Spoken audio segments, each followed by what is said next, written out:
on the Yasusan to the left, who brought this knowledge to the West, has the day where he took sannyas. And I want to just read before class a little bit how this happened.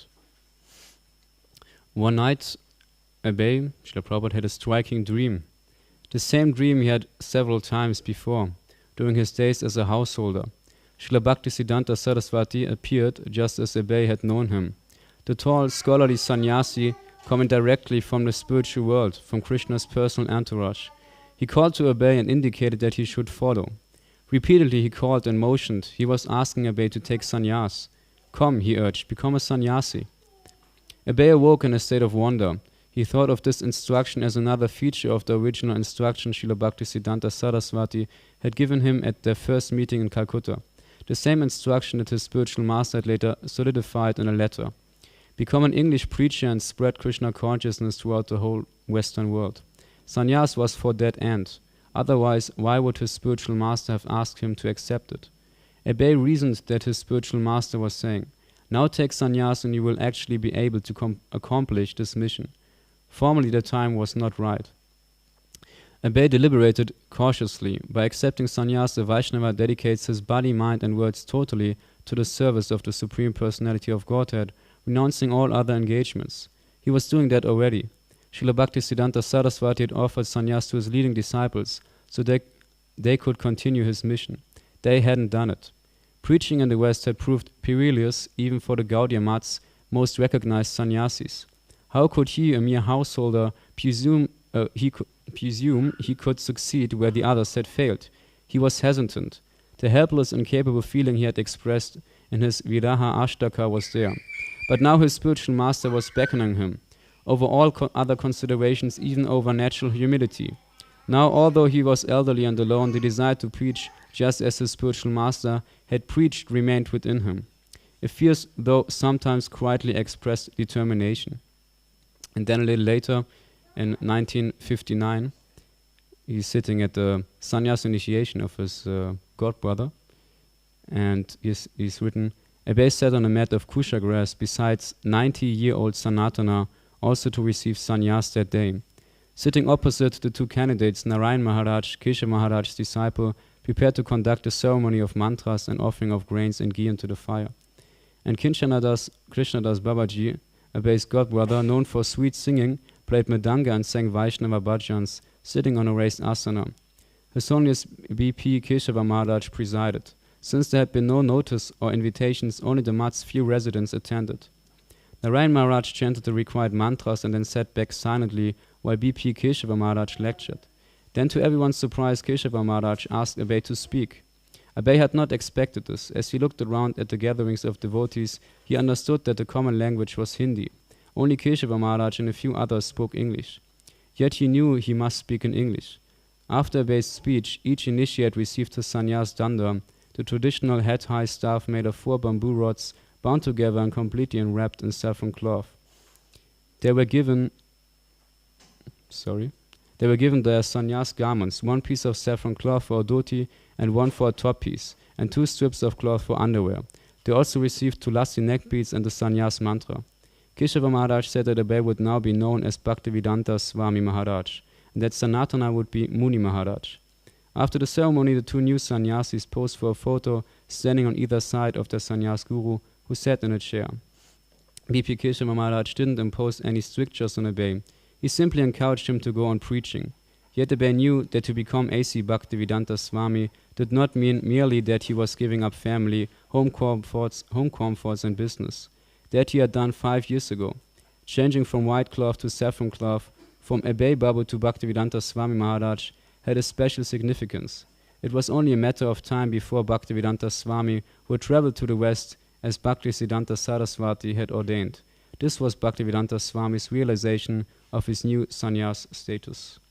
Srila Prabhupada ki jai.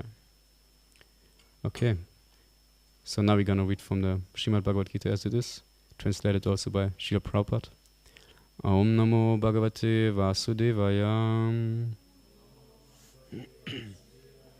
Om Namo Bhagavate Vasudevaya. Om Namo Bhagavate Vasudevaya.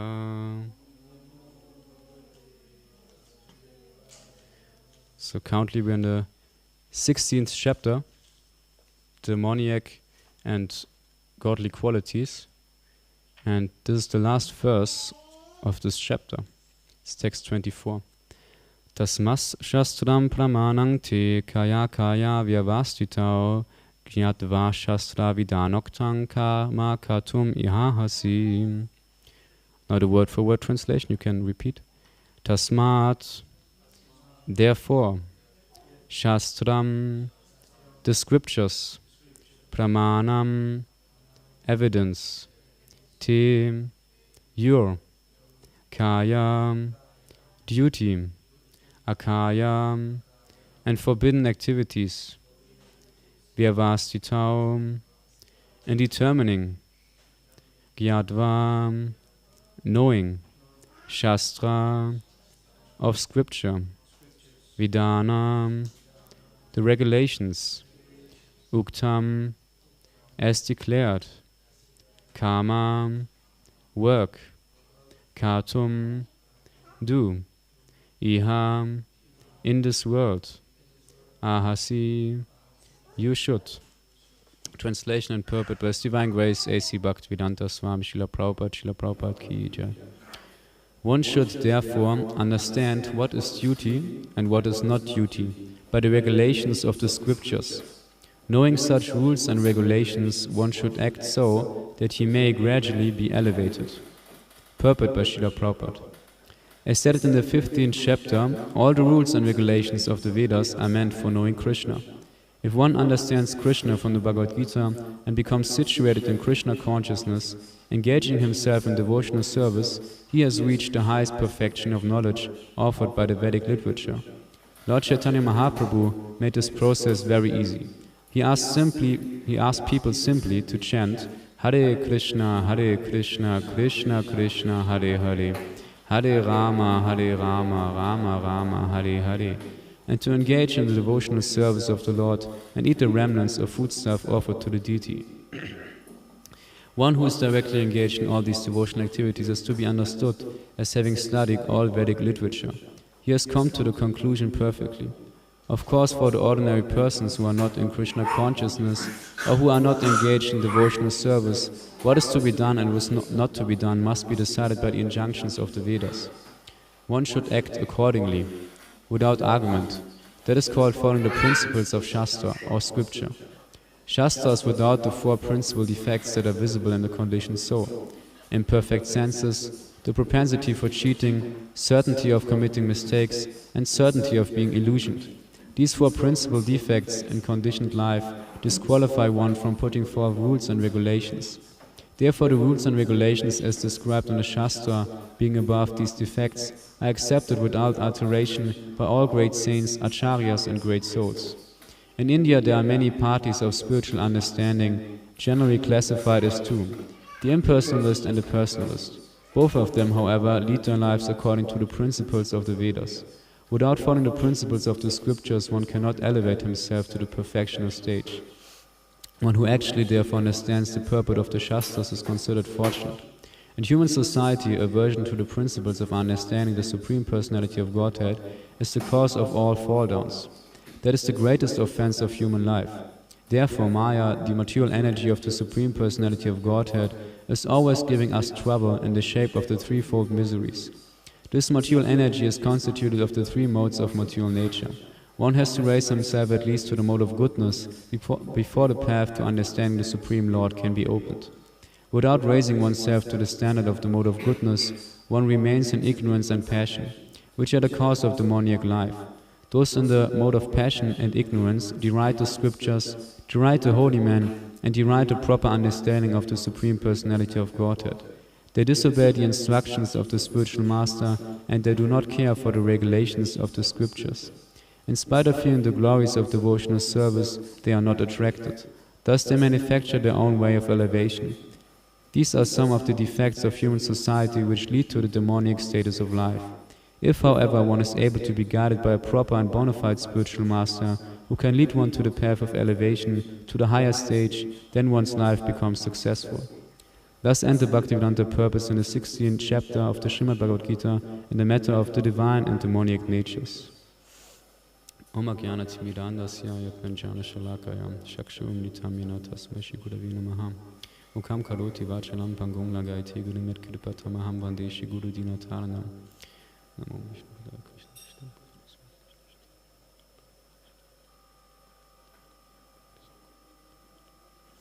Namo Vishnu Padaya Krishna Plishtai Bhutale Shrimati Bhaktivedanta Swami Niti Namine Namaste Saraswati Devi Gauda Vani Prachani Yeni Vishesha Shunyavadi Pashatte Vishatanini Shri Shaitanya Manubhishtam Stapitam Yena Bhutale Swayam Rupa Kadamayam Dadati Svapadantikam Vanchakalpatarupyascha Kripa Sindhubhyaivacha Patitanam Pavanebhyo Vaishnavebhyo Namo Namaha Jaya Shri Krishna Chaitanya Prabhu Nityananda Shri Advaita Gadada Shri Vasari Gaura Bhaktavrinda Hare Krishna Krishna Krishna Hare Hare Hare Rama Rama Rama Hare Hare.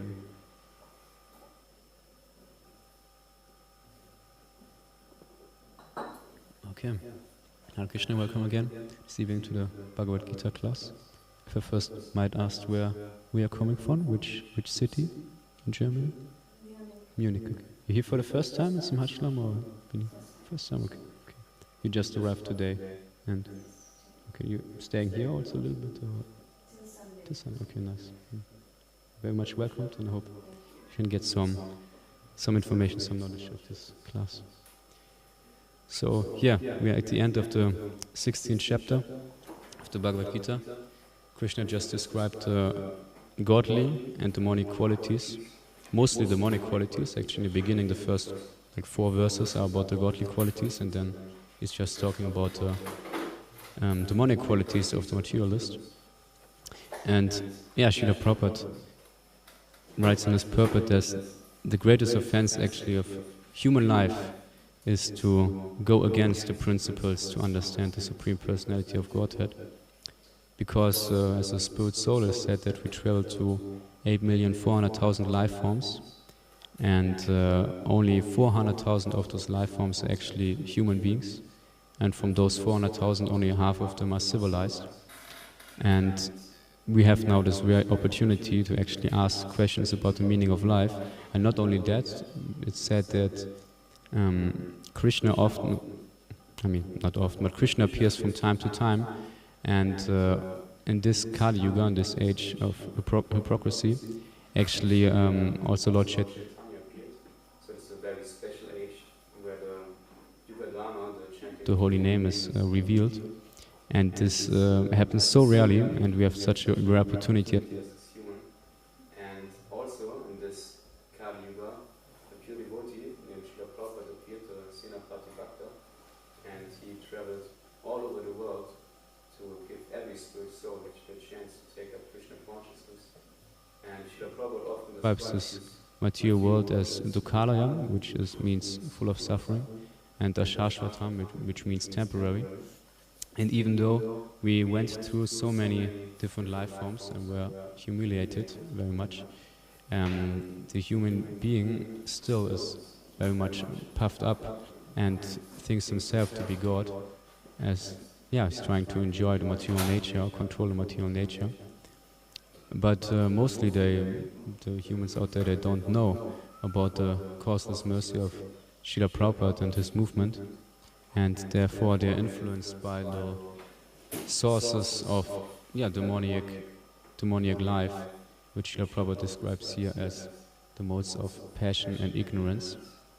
And they are very much proud, and they think themselves to be God. Also Krishna recites here a verse in this chapter where he imitates those who try to enjoy the material nature. He says, Aham Ishvara, Aham Bhogi, so they think I am the controller, I am the enjoyer, even though they are completely controlled by material nature. Prakriti Kriyamana Nipunaikamani Savashaha Ahankara Vimudatma Katam Itimanyati. They said that the spirit soul, which is confused by the false ego, is thinking himself to be the doer of activities, even though the material modes of nature are actually doing the activities for it. And Mahamaya, the material energy, is forcing the conditioned souls according to his past sinful deeds to act accordingly.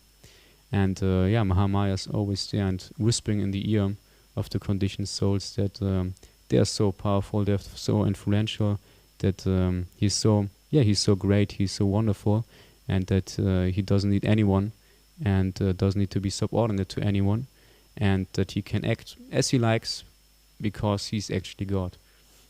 And the people think like that, or they want to think like that. That's why material energy is giving them the support, and they just like to follow their Achuchi vratas, their unclean vows, so they try to gratify their senses by all means, in every way.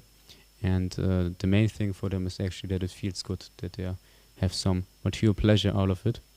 And therefore, as Srila Prabhupada also describes here, they invent their own principles, even though they can never do this, because only Krishna or his representative is able to do this.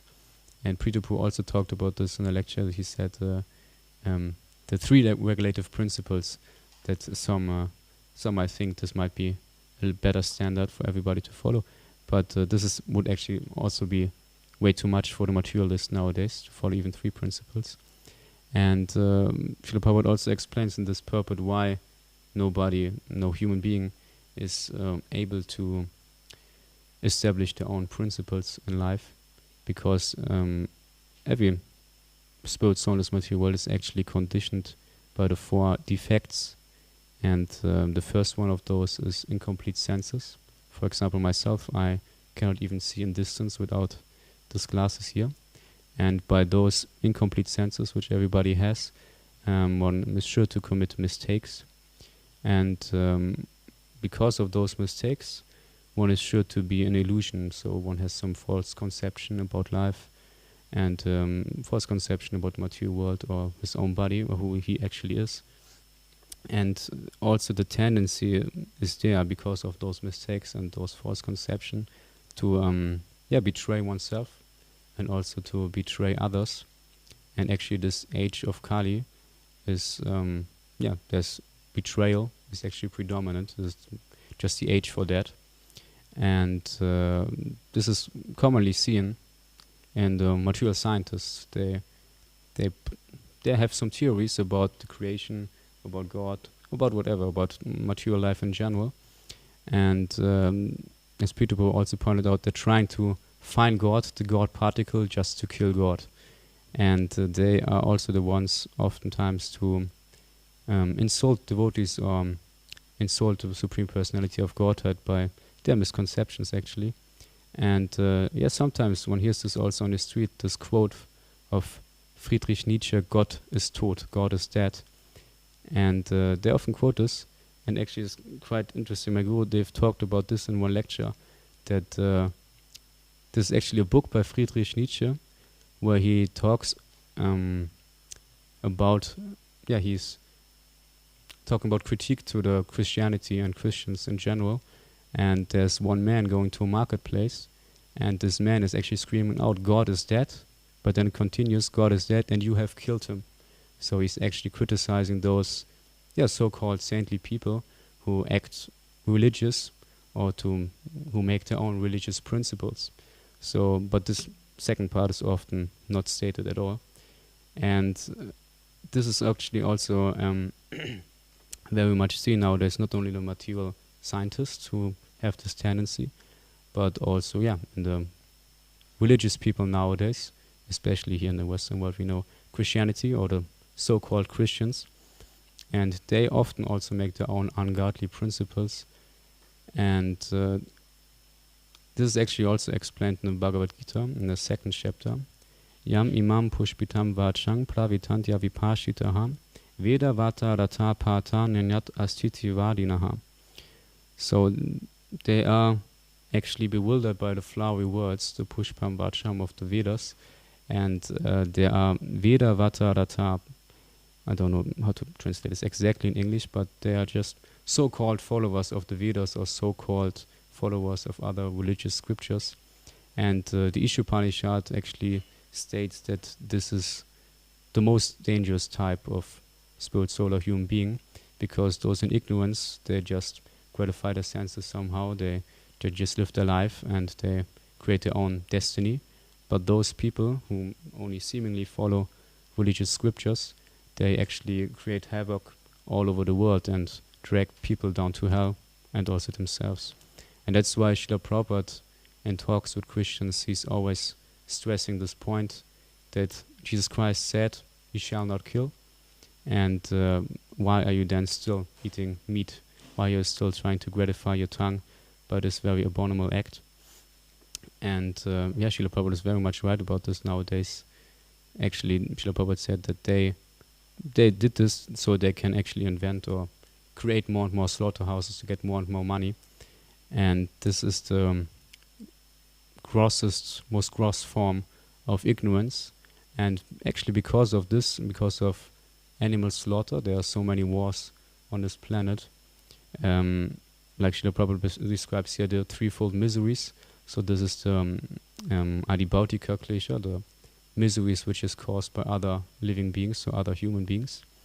And because of the sinful activities, all those conditional and demonic beings nowadays, they also suffering of the adhyatmika klesha, which are those sufferings which are caused by the own body and mind, and also by the adidaivika klesha, so the sufferings which are caused by overnatural happenings of the demigods, as we know. And they're Sripad Lakshmana Singadev Bhagavan Ki Jai. They're very much captured in a network of illusions, and they don't have any sight to get out of it in near future. And their only possibility is actually to follow the principles of the Shastra. This is actually what the verse says here. One should therefore understand what is duty and what is not duty by the regulations of the scriptures. Knowing such rules and regulations, one should act so that he may gradually be elevated. But the question is now, how can we are very fortunate, but how can those conditioned souls out there who are very much influenced by this demonic life nowadays, how can they start to appreciate or even follow the Vedas? And the good thing about it is that most people nowadays, they are not they're not naturally demoniac. Like there were some demons in the Krishna book, as we read there, they are really completely demoniac. They're also a spirit soul, but they have complete demonic tendencies. But nowadays the people, they are just misguided by real demons who are way more powerful. And that's why it's actually our responsibility as a Krishna consciousness movement, and that we received this gift of Srila Prabhupada, and that we actually try to give this also to others. Otherwise, Srila Prabhupada says actually in one purport, we actually do violence to the human society because we neglect the fact that they are spiritual souls and they also need this knowledge.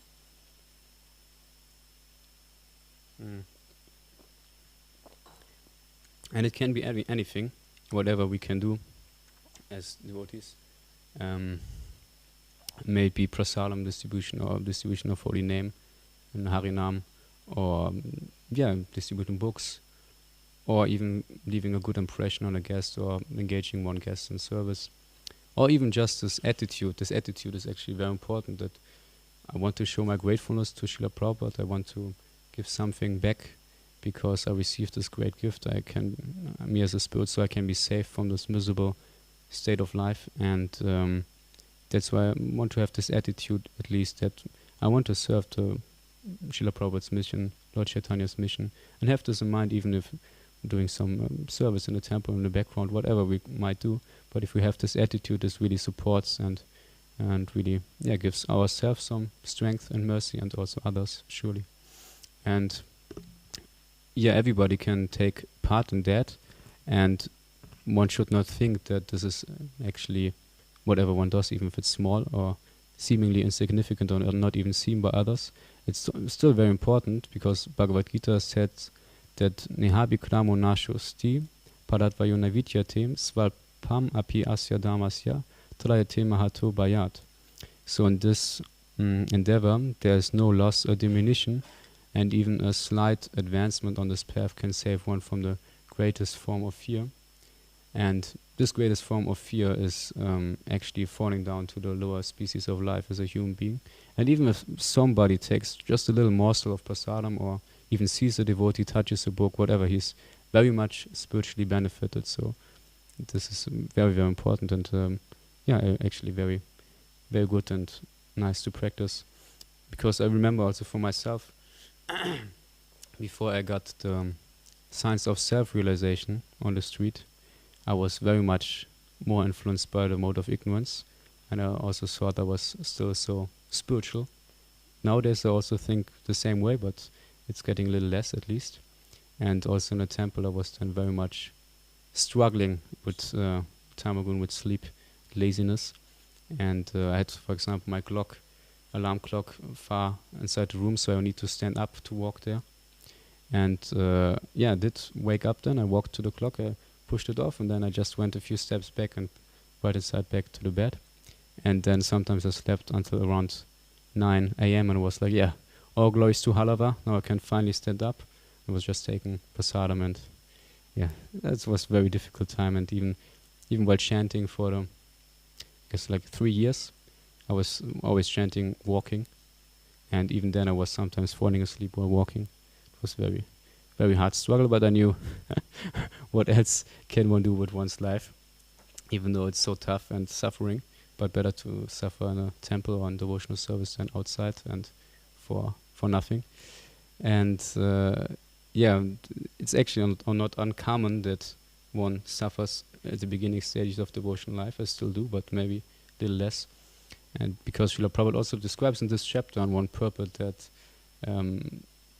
if one gets more and more, in the amount one gets free of material greed, lust, anger, illusion, and so on, in that amount one can also follow the principles of the devotional service or the principles of Shastra.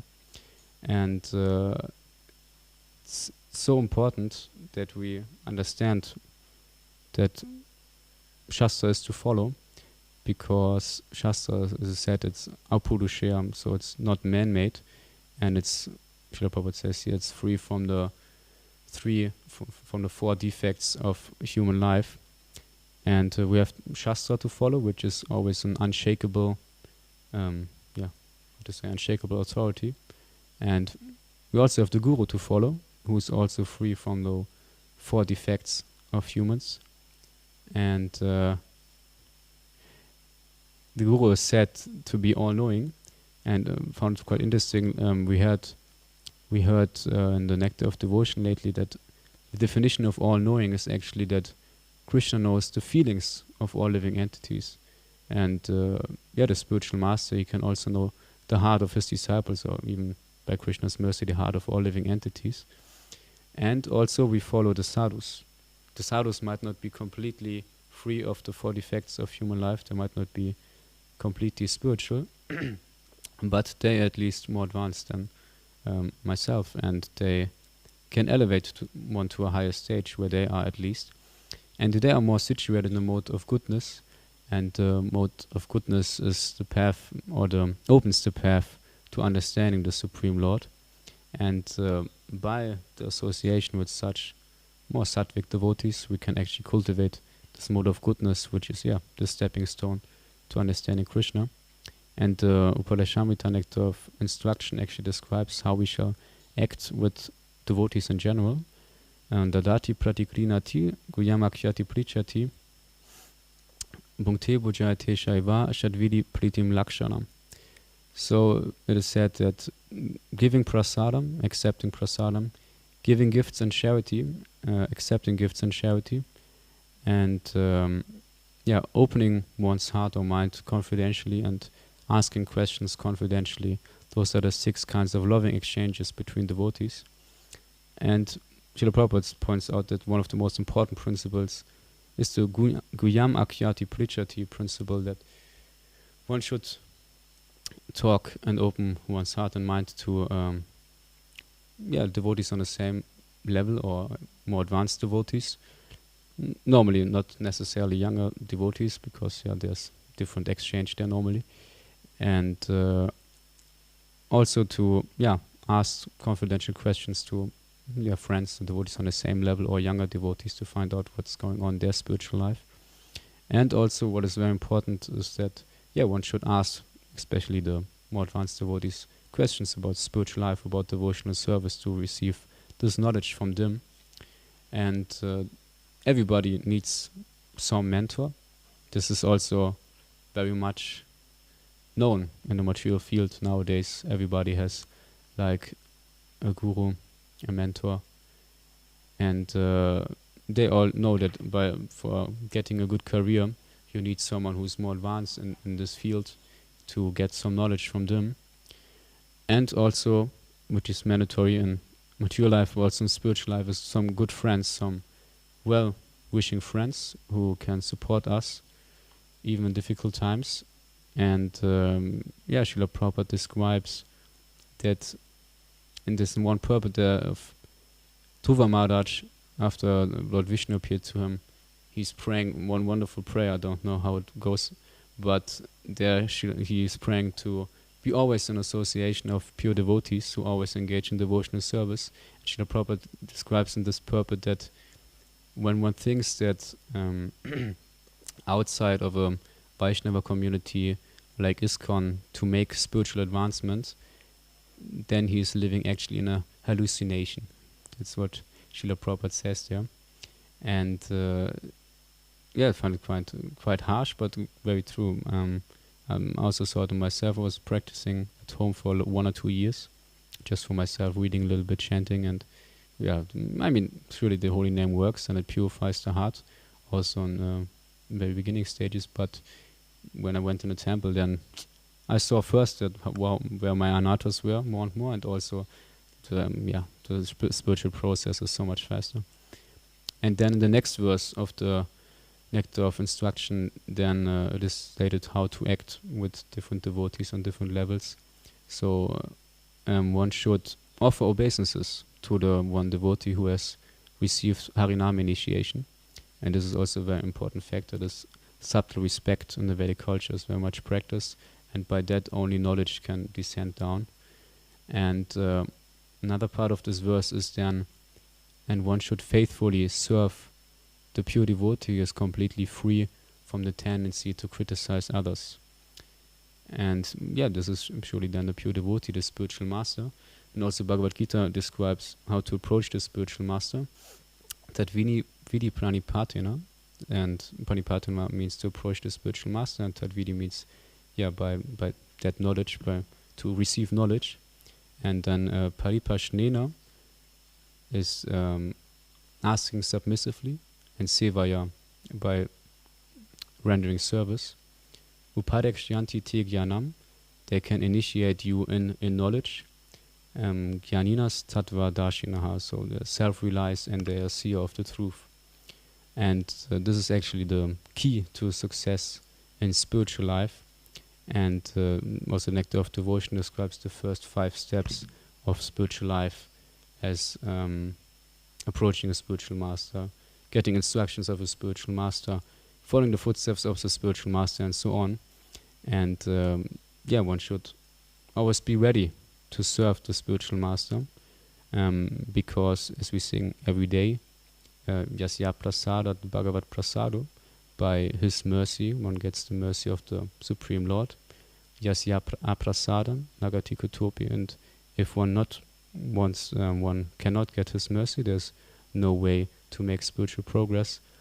And and then Dhyayangstu Vangs, Tasyaya Shastri Sanyam, one should therefore always meditate on him, and 3 times a day meditate on him, and 3 times a day chant his glories. Vandi Guru Shri Charanavindam. So the spiritual master, offer my respectful obeisances.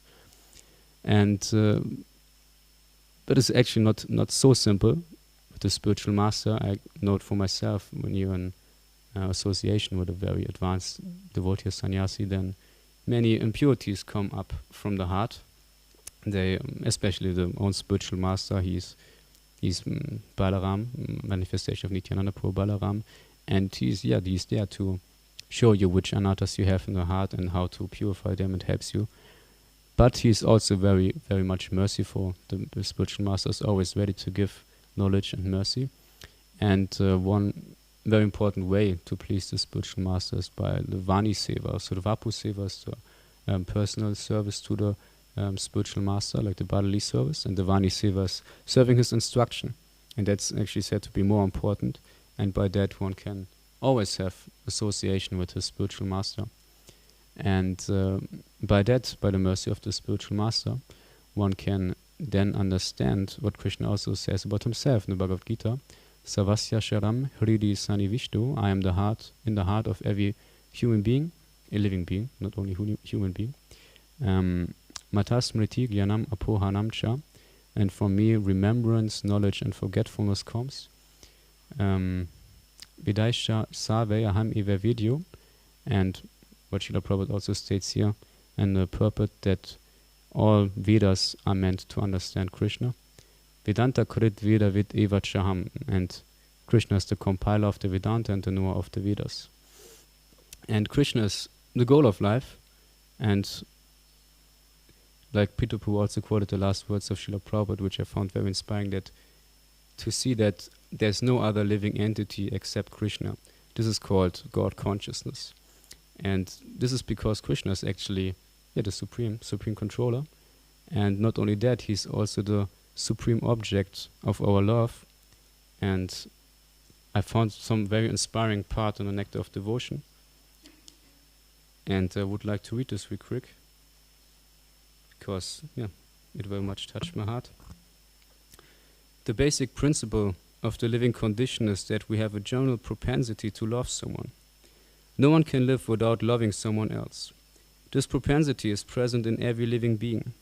Even an animal like a tiger has this loving propensity, at least in a dormant stage, and is certainly present in the human beings. The missing point, however, is where to repose our love so that everyone can become happy. At the present moment, the human society teaches one to love his country or family or his personal self. But there is no information where to repose the loving propensity so that everyone can become happy. That missing point is Krishna, and the Nectar of Devotion teaches us how to stimulate our original love for Krishna and how to be situated in that position where we can enjoy our blissful life. In the primary stage, a child loves his parents, then his brothers and sisters, and as he daily grows up, he begins to love his family, society, community, country, nation, or even the whole human society. But the loving propensity is not satisfied even by loving all human society. That loving propensity remains imperfectly fulfilled until we know who is the supreme beloved. Our love can be fully satisfied only when it is reposed in Krishna. Srila Prabhupada ki jai, Srila Prabhupada ki jai, Srila Prabhupada ki jai. Okay, so are there any questions or comments?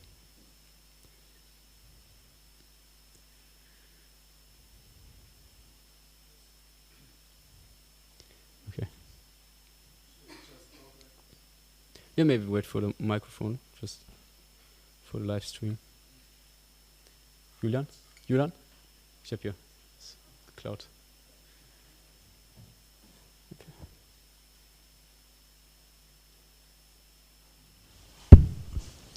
Danke. Hare Krishna. Hare Krishna. So thank you for the nice lecture. It was really valuable, many nice points. And I have a question. Can you give maybe a tip for all the people who would like to practice more Krishna consciousness but are very much entangled in their householder life? Maybe they cannot come to the temple, like you said in the beginning. You were also practicing at home, but it is not really you don't really get the strong benefit. So what is maybe a way for people who have a job, who have wife and children maybe, to still make progress in the spiritual life? Yeah, so as Srila Prabhupada, one can just take sannyas. I'm just kidding. No, it's a good question. I was in this life. I was not in the Gehasta ashram, but I was practicing at home, as you said, and this is quite an entanglement. There are very many material obligations to fulfill and bills to pay. Yeah, one can surely practice at home. That's a good start. But have this desire. I think this desire is very important. Desire to have association with devotees. Because if you have the sincere desire and try to pray for it, cultivate the desire, then Krishna can fulfill it somehow or other. Krishna can arrange everything. Krishna can arrange you a new job situation where you have more time to rechant and associate with devotees, whatever it is. And yes, as loving someone is the propensity of the soul, also this desiring is actually what we can more or less only do, and loving. And that's a very important point. And I need to think what I did. But for me it was quite simple. I was quite young and not had so many entanglements. But yeah, and probably what I think now it's also suffering. Suffering helps a lot to really cut the knot in the heart of material attachments. Because if you suffer a lot, then you don't think so much that there's so much to enjoy in the material world. And not that I went to immense suffering, but at least a little bit that I could understand that this is not what I want to do. Yeah. Okay, thank you. A few thoughts at least. Thank you, Hare Krishna. Yeah. Some other question, comment, something? Okay. Thank you. Julian, yeah.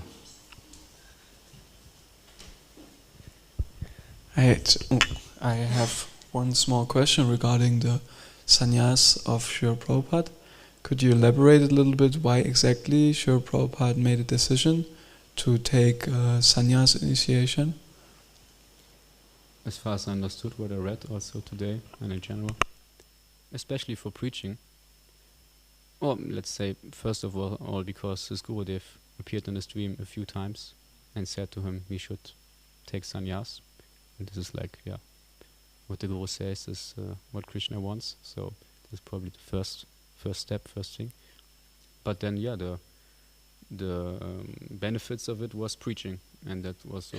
I think I read also some part of it that preaching is so important. And actually, what I left out, because of time-wise, what be one paragraph of this text, that it is said that Bhaktisiddhanta Saraswati took sannyas for preaching, and like Lord Chaitanya is described there, that he's the Supreme Personality of Godhead, but even his disciples didn't take him so seriously at some point because he was in Grihastha ashram, and then he said he needs to take sannyas, otherwise nobody will listen to him. And yeah, that's very beneficial for preaching, especially, I mean, in India, sannyasis are very much respected. And also sannyasis can then travel everywhere, all over the world, so there's also very much a benefit. So yeah, this is the main reason, instruction of the Guru, surely, but also the preaching reasons of sannyas ashram. And yeah, and also we know a little bit of the story that the family life of Srila Prabhupada was at some point not so successful when his wife sold his Srimad Bhagavatam for tea, and then it all went down a little further. And also his business collapsed and everything broke down, and Krishna took everything away from him, so Srila Prabhupada could surrender. Yeah. Maybe about Louis, one more point that came into my mind. And nowadays it's also very much easy and helpful to associate online with devotees. For example, Samhachlam, the chat, or Ananda Krishna Prabhu's channel.